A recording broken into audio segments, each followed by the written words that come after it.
If there is needs to change the local act, then what's the process and responsibilities to go with it, and how often can we change the act to the panel? I know there's some work going on at the moment around the best value part of the act. Well, there are other people that would be more expert than me to talk about these things, but to enable change often requires a change to the Act or to the regulations that accompany the Act. So, for example, with this notion of a new performance indicator system for local government, there'll need to be some changes made to the Act to enable that to happen, and that'll be introduced by way of a bill into the Parliament in I think April next year is the slot that's been earmarked for that, and it'll be called something like the Local Government Performance and Accountability Bill, some words such as that. So is that what you wanted to know? Could I get jump in there? Look, amendments to legislation come about in a variety of ways, but I suppose for local government, a government can be elected with a policy commitment, and that will be given effect by legislative amendment. There can be a problem, an issue identified in the current operation of the legislation during the term of the government, and there'll be a need to address that. There are decisions taken on the way, such as we've got currently for performance measurement, looking at the electoral arrangements. Decisions made to have a review of, there might be a limited review, or as we're currently seeing, some more significant reviews of some of these big chunks of legislation. And out of that, it's quite likely to expect legislative change. The best legislative change, though, I think, is when, for local government, is when the sector actually identifies, works together collectively and says, we can do our job better if the Act was changed in this way, or if we're empowered this way, or if we're less impeded by the legislation or the regulations. That's where local government should be focusing. But take the opportunities of the current reviews to have a say, collective say, and a well-considered say, because it needs to be well-considered, and you can actually influence what will happen. Just a question around the whole issue of regulatory reform and opportunity. Now, given I think we all have the same shared premise that the future is going to look very different, that the challenges, whether economic, social, environmental, are going to mean a new type of connected government, working three levels of government working together. So I'm really thinking, and also perhaps other partnerships too, and new strategic alliances to make things happen and progress that sort of change. The question is really, given the existing regulatory reform that's taken place, what are the key opportunities that that reform has enabled us to progress into more connected government, to work together to achieve those outcomes and progress change? And given the pressure ahead, where should we perhaps be focusing our advocacy for further regulatory reform to get that level of connectivity across government and across strategic partners to advance change into new connected solutions? It's pretty. I'll have to go with that, John. It's a pretty complex issue because it goes back to the issue of federalism, doesn't it? To a very large extent, insofar as the relationship, both legal and on a personal, professional level, across federal, state, and local government. And Melbourne Fraser tried back in the 70s to introduce a federalism concept, as did Bob Hawke, and they just succeeded. There's been some through ALGA, certainly with co-ed representation. That's not to say in the current environment there shouldn't be an attempt through ALGA, with the MAV as one of the members of ALGA, to pursue, if that is the will of the associations across the country, to be able to pursue that model. So I think you can do it across associations and through states at a local government level, the more complex issue of how you do it at the federal level. And I think it's probably in part been sidelined because there's no referendum taking place at the moment, because that was whilst there were diversity of views about that issue, it was clearly going to occur September 14th, the original date of the election. So that opportunity's been lost for the time being. But I think between now and the next federal election, there's still an opportunity for that issue to be taken up again as part of that.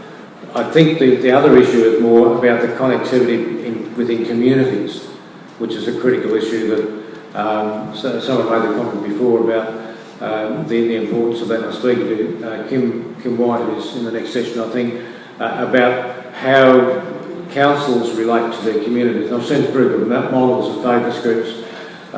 City of Hume's going through a very extensive program with their community at the moment, as an example, right across the entire community over 9 months. So there are examples of how you get that connectivity within the framework of the current Act, and it's not really part of the Act, but it's an initiative that the Council's taken. Every council represented here today has got a lot of creative energy, and innovation and creativity are really the way of the future. Next time. This last time we were all given a challenge by the previous speaker, so this may be twofold. Leadership and management are two different kettle of fish. Leadership is similar to a captain steering the boat, whereas the officers are rowing the boat. Councillors are employers and not employees, whereas footy has no individual responsibility. My question is regarding Brimbank. In 2008, there was a fiasco that reflected a bad image of the council. Couldn't that situation be settled by proactive action? In 2008, many of the councillors had to resign. According to me, it is an undermining factor of a CEO or an officer, which to me also means there is a friction between the two. How can the CEOs help the councillors who represent the grassroots and has to deliver various goals which are promised at the end of the term? Thank you. The history of Brimbank is a little bit more than was just expressed. If you haven't read the Ombudsman's report, it's still available on the website, and it tells a pretty sad story. It's a story of a whole range of issues within the council, and improper influence from outside the council. And the end result of that was that the government today suspended and then moved through the Parliament to dismiss the council. It's unfortunate that I and my colleagues, Jane Nathan, who's with us today, and Peter Lewinsky, are at Brimbank, but that's the reality. We're there, and we'll do our best for Brimbank whilst that's the case. The role of the CEO is, I think, quite fundamentally to support and assist the council. The council does employ the CEO. The only person that the council employs is the CEO. And that's one of the great strengths of the legislation, is that separation of responsibilities. That's the pivotal point. When there is an issue between the council and the CEO, depending on the degree of the issue, but if it's a breakdown, I think it's pretty clear who's going to go in the normal course of events, and that's the CEO. That's life in local government. We see that from time to time. It's unfortunate. And it happens for a whole range of reasons. I think sometimes because, probably more often, because the CEOs involved don't properly perhaps understand how to work with and assist their council. The role of CEO, being that pivotal one, is about managing down. In a sense, it's also managing up. The CEO is the professional employee. The councillors may or may not be professionals. They're certainly not a skill-based board, and it can be fraught with difficulty. But it can be done very successfully, and we see that quite often. Just an observation on Felicity-Ann Lewis referred to the engagement between professionals, council, politicians, I suppose, and the community, and referred to parish boards. Well, I'm not sure that we go down that track, but I think most councils like our own have got a wide range of committees that involve those members of the community who take an interest and have specific expertise, whether it's Bicycle Advisory Committee or Business Advisory Committee, Aboriginal Advisory Committee, a Transport Advisory Committee. We have a lot of them. So in terms of the involvement with the community, one of the key issues, of course, is rates, and going to an element of regulatory reform that seems to be toyed with by the state government, and the Minister commenting on rate increases being higher than CPI, and ignoring the fact that a substantial amount of rate increases are due to state government and federal government initiatives. But I would like the panel to comment on that, how that regulatory reform, rate capping is something that has been suggested, how the various panels see that, and how that might hinder or help local government in achieving its objectives. So, and how local government should deal with that potential that it seems to be on the horizon. Comment on that? Oh, I'll have a go. At Alba, obviously, we've had the privilege of talking to the Sydney, New South Wales councils who've lived with this, unfortunately, for quite some time. And I've not heard anyone ever speak from a local government perspective strongly about it.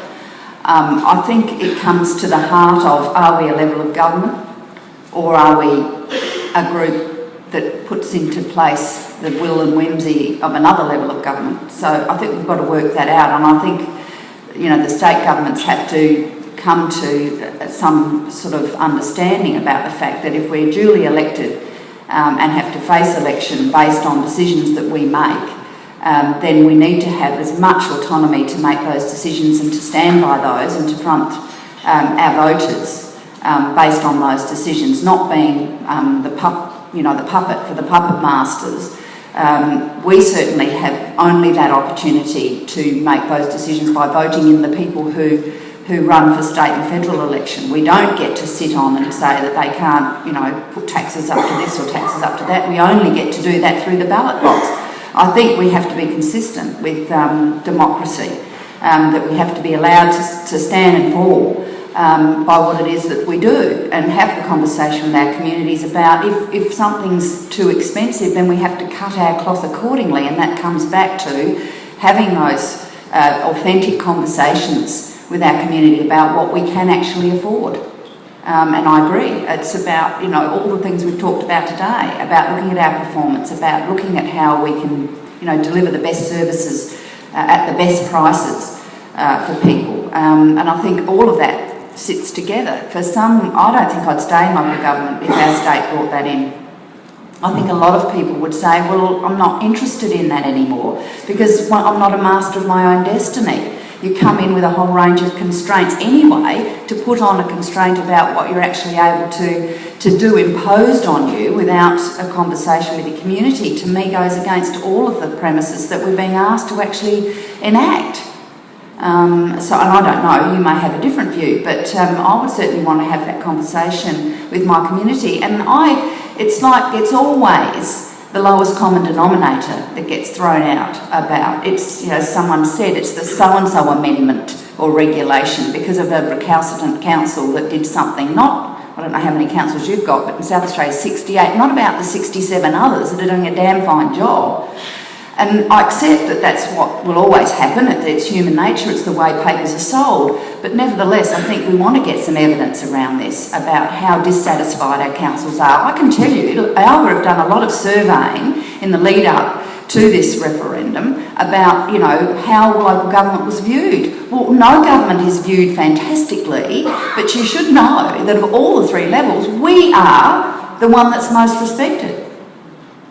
And followed then quite some way back by the federal government, and guess who is at the bottom of the pile? Our masters.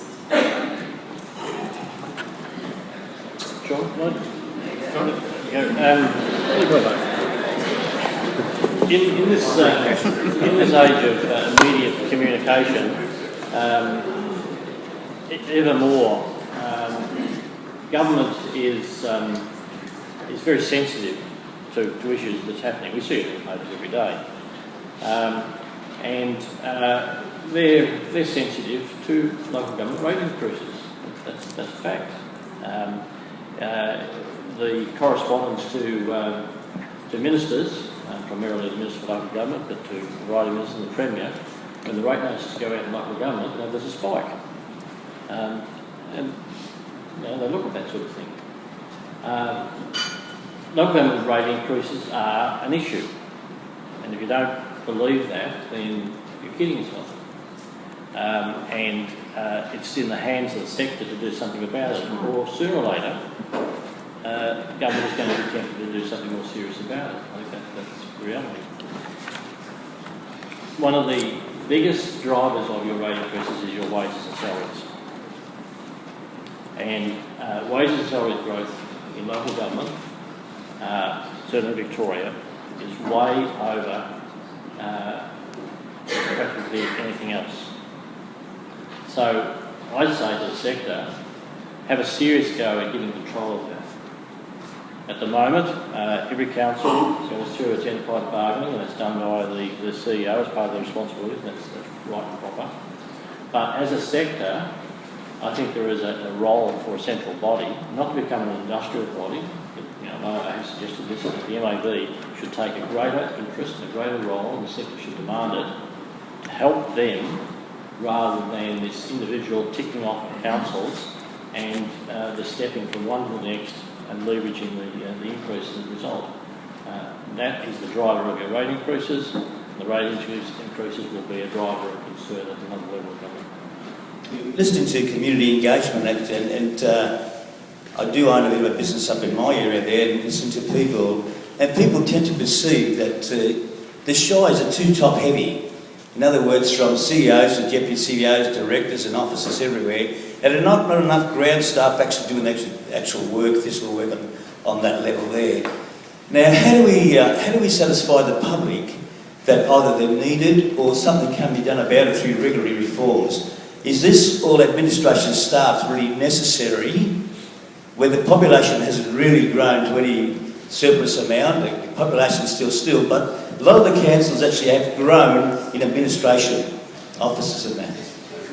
Thank you. Can I have a go at that one, John? My first comment is that you'll never satisfy the community in everything.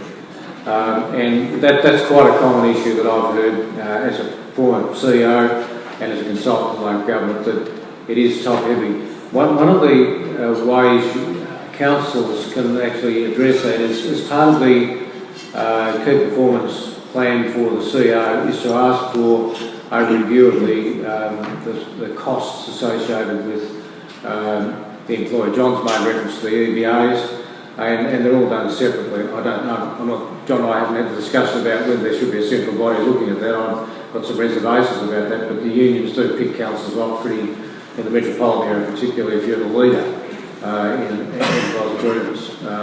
But in terms of your process, you can actually work with your executive, work with the CEO, and say, well, look, you know, we're concerned about the feedback from the community. And if it's a groundswell, if it's only one or two people, that's natural.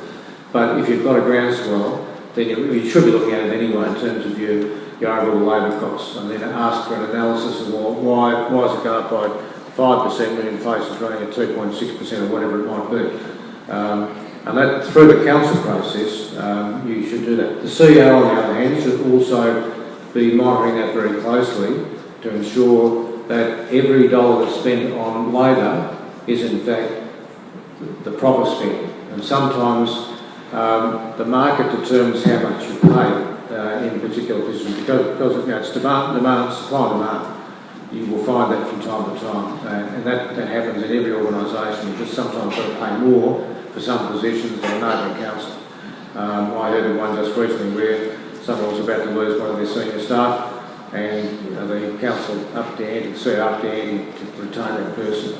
And there's a market driver out there. So as part of your budget process and your planning process, the council has a right to ask the CEO for an analysis of those labour costs. So that's probably the simplest way to do it. But if I could just make one comment, I think it comes back to the fact there's many more people sitting in those council offices now because the amount of governance expectations has grown exponentially. And I'm not saying that's a bad thing, but you have to have people with the expertise to do these things. And that's where often in small councils, I know one of my councils in South Australia in the Flinders area only exists really because of their FAGS grants, spends all of that on their roads and their office staff. That's it. They've got no more money left to do anything else. Once they've done all of their governance compliance and spent their roads money, that's it. Can't do anything else.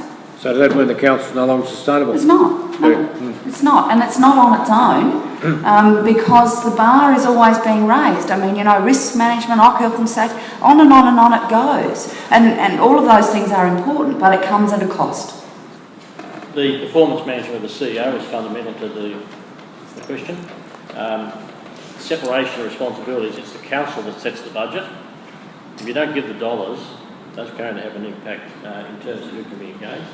And the other thing is I think councils should, much more than they currently do, and it's a hobby horse of mine, get together and do things on a shared basis. The regional food kitchen that Mike mentioned earlier is the greatest example in Victoria of that, but there's lots of things that can be done between a couple of councils or 2 or 3 councils. Thanks for that discussion. Just a couple of quick points. A lot of talk about productivity and the performance of local government. If you look at total public sector outlays in Australia, local government as a proportion of those, the expenditure of local government nationally as a proportion of total public sector outlays has declined quite sharply in the last 20 years. But there's no doubt, as you can see from the cost of the shifting report and plus other reports, that the scope of our activities has increased dramatically, as we're saying.